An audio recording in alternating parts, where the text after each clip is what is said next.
Hai. Selamat datang kembali di channel Min Donghua. Kali ini kita akan melanjutkan cerita Donghua, Battle Troop di Heaven. Nggak pakai lama lagi, langsung aja kita ke ceritanya. Check it out. Pada saat ini, area di sekitar Xiaoyan dan yang lainnya sudah sepi, seolah-olah sekarang tidak terjadi apa-apa di tempat ini. Hanya Long Biao dan yang lainnya yang tahu bahwa setelah Xiaoyan mengambil tindakan, tidak ada yang berani macam-macam dengan mereka. Namun, jika Xiaoyan tidak muncul tepat waktu, mungkin mereka akan menjadi sasaran semua yang datang. Tapi sebelum pergi ke Istana Chen, Xiaoyan masih mengeluarkan pil penawar racun dari nomor 7 dan melihatnya. Hanya untuk memastikan tidak ada masalah di dalamnya. Saya tidak menyangka pil penawar racun dari nomor 7 ini memiliki kualitas terbaik.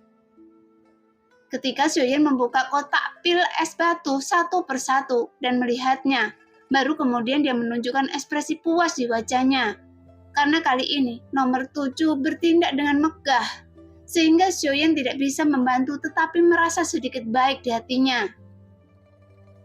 Meskipun pil tubuh dewa dan iblis yang dia sempurnakan memang memiliki kualitas seperti itu, tapi bagaimanapun juga Xiaoyan baru saja menyempurnakan satu pil obat. Namun nomor 7 menyetujui permintaan Xiaoyan yang menunjukkan nomor 7 sangat percaya pada Xiaoyan. Bahkan dia memberikan pil obat beserta resep dan bahan obat terlebih dahulu.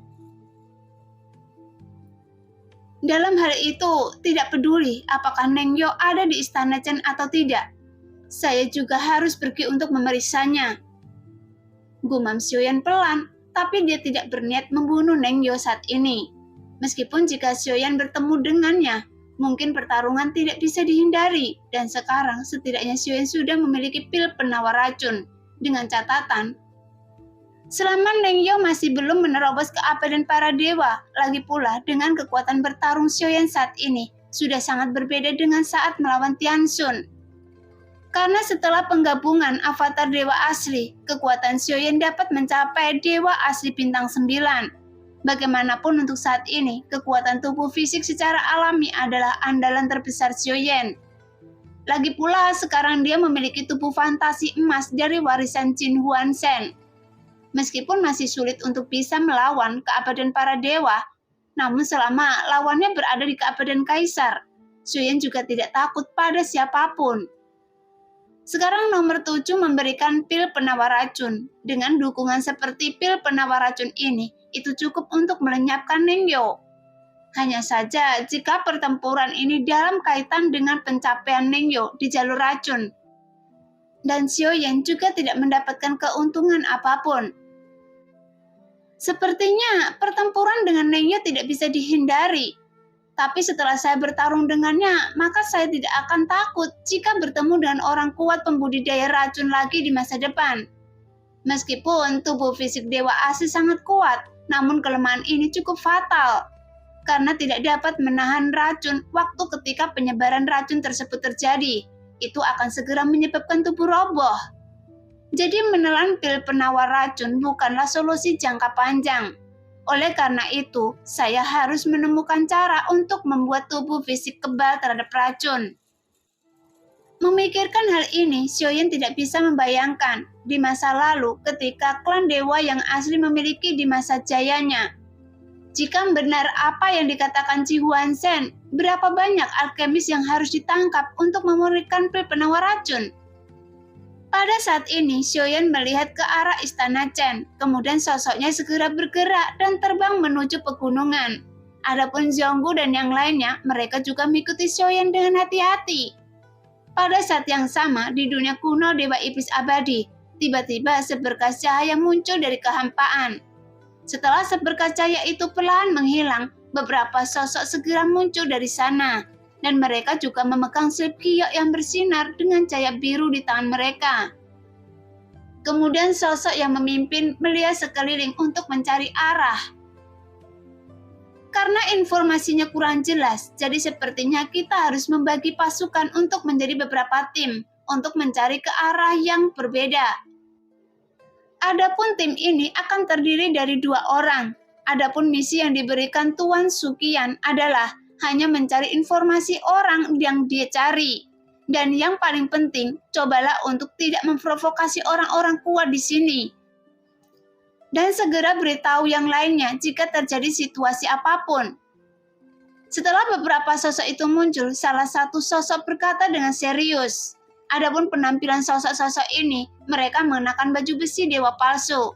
Namun sepertinya baju besi itu telah melalui banyak perbaikan dan peningkatan.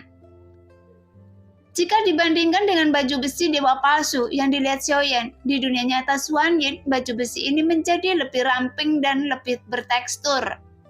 Ketika sosok-sosok ini tiba-tiba muncul, tidak ada suara sama sekali, seolah-olah mereka telah bersembunyi di kehampaan ini, sehingga hampir mustahil untuk mendeteksi keberadaan mereka. Tampaknya, bahkan jika Xiaoyan yang membuka slip giok yang diberikan oleh nomor 6 ke dalam batu giok khusus, para pasukan Taishu ini hanya bisa merasakannya secara samar-samar. Oleh karena itu, mereka masih belum bisa menemukan lokasi Xiaoyan secara akurat untuk sementara waktu. Ini sangat menarik. Apakah dia benar-benar ingin mengejar saya? Atau nomor 6 ingin balas dendam karena saya mengambil tindakan sebelumnya? Di dalam alam iblis semua orang suci, sebuah sosok cantik dalam balutan tule, mata indah itu sedikit menyipit, namun masih tampak bijaksana. Sepertinya pada masalah ini, saya juga akan mengambil tindakan.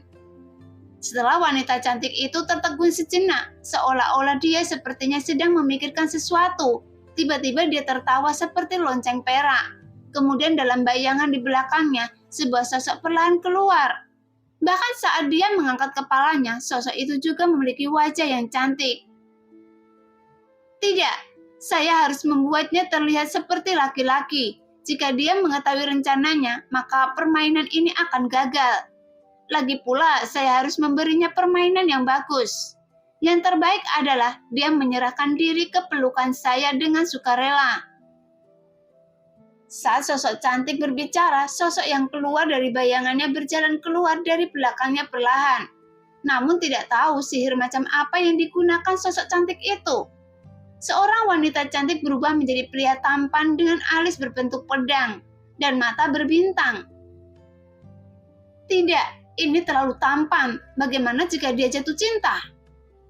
Kata wanita itu sambil mengangkat tangannya. Kemudian dia mencubit wajah pria itu. Segera di bawah cubitan wanita cantik itu, pria yang awalnya tampan berubah menjadi sangat jelek. Bahkan ada juga wasir besar yang tumbuh di dagunya. Bentuk tubuhnya pun menjadi reot. Dia tampak seperti dia langsung berubah menjadi penjahat jelek. Tidak buruk, ini hampir selesai. Setelah mengubah penampilan pria itu dan melihat karyanya, wanita cantik itu menunjukkan senyum puas di wajahnya. Segera pria berpenampilan jelek itu tiba-tiba bergerak dan mengambil langkah langsung keluar dari aula utama. Namun aura yang terpancar dari tubuh pria ini juga sungguh mengejutkan, karena dia hanya sedikit lebih lemah dari aura Yuyan. Hanya saja masih sangat kuat. Tepat ketika pria itu hendak pergi, mata indah wanita itu menatap sosok pria itu. Kemudian bibir merah yang seperti bunga sakura perlahan terangkat, sehingga senyuman di wajahnya terlihat jelas sangat lembut. Tapi saya tidak tahu kenapa. Mata indah wanita ini seolah-olah bisa membuat orang merasa gila, karena tidak ada yang tahu apa yang sedang wanita ini rencanakan di dalam hatinya. Tapi itu seharusnya tidak menjadi sesuatu yang serius. Pada saat ini, penampilan wanita cantik ini mengenakan tule yang indah, dengan tubuh aduhai yang menjulang samar-samar. Bahkan jika Xiaoyan melihat, dia pasti bisa melihat keindahan tersembunyi di dalamnya. Karena wanita ini seolah-olah tidak memiliki rasa malu sama sekali. Lagi pula, di bukit di belakang aula utama tempat wanita cantik berada saat ini, hanya sangat sedikit orang yang bisa memasuki tempat ini. Sekarang, setengah tubuh wanita cantik ini tertutup sebagian besar salju putih yang terekspos ke udara. Setiap inci kulitnya seputih batu giok di wajahnya. Semakin terlihat seperti seorang gadis muda yang sedang tersenyum indah. Seperti taman yang penuh dengan tanaman hijau, seolah-olah dia ada seorang gadis muda yang belum pernah merasakan dunia. Hanya saja semua ini ada hubungannya dengan cara wanita cantik itu berkultivasi. Nomor 9, ini memancarkan daya tarik yang sangat kuat, tapi saya tidak tahu pria menawan seperti apa dia. Saat wanita cantik ini berbicara, wajah cantiknya sedikit memerah, seolah-olah dia sedang membayangkan sesuatu yang indah. Kemudian, dia menggigit jari-jarinya yang menempel ke bawah bibir merah, dan hingga mengeluarkan suara pelan. Di matanya yang kabur, tampaknya dia telah mencapai surga dunia, hingga sosok cantik itu terus meringkuk dan menegang. Setelah tubuhnya gemetar hebat, dia mengeluarkan teriakan hingga mencapai puncak. Setelah beberapa saat, bentuk tubuh berangsur-angsur rileks dan ekspresi puas terlihat di wajahnya. Jika saya bisa berlatih kultivasi ganda bersamanya, saya dapat mengambil satu langkah lebih jauh di jalur semua keinginan nomor 9, dan saya akan mengambil tubuh Anda, kata wanita cantik itu. Di sisi lain, Xiaoyan yang sedang bergegas menuju istana Chen saat ini, tubuhnya sedikit bergetar. Tiba-tiba kemudian rasa dingin muncul dari belakangnya, tapi itu berlalu dengan cepat. Merasakan itu, Xiaoyan juga sedikit mengernyit dan dia juga memiliki firasat buruk di dalam hatinya. Dunia kanibalisme ini. Setelah meninggalkan tempat ini, terlepas dari apakah Nengyo dapat dimusnahkan atau tidak, lebih baik saya pergi secepat mungkin. Gumam Xiaoyan perlahan dan dia terus bergegas menuju istana Chen. Hanya saja situasi di tempat ini memang masih belum pulih sepenuhnya. Jadi yang terlihat hanya pemandangan reruntuhan. Kita sudah sampai, tapi seperti seluruh istana Chen telah hancur, kata Long Biyo. Tapi saat dia berbicara, dia bahkan melihat ke arah Yongdong, sehingga ekspresi Yongdong langsung membeku. Bahkan wajahnya tiba-tiba terlihat agak buruk. Namun sepertinya dia harapkan bahwa Long Biyo melanjutkan kata-katanya. Ternyata apa yang dikatakan saudara Yongdong memang benar. Pasti ada beberapa makhluk abadi yang menghancurkan dirinya sendiri di sini. Nah, demikianlah cerita hari ini. Terima kasih yang sudah menonton video Min Earth sampai selesai. Sampai jumpa di video selanjutnya. Bye-bye.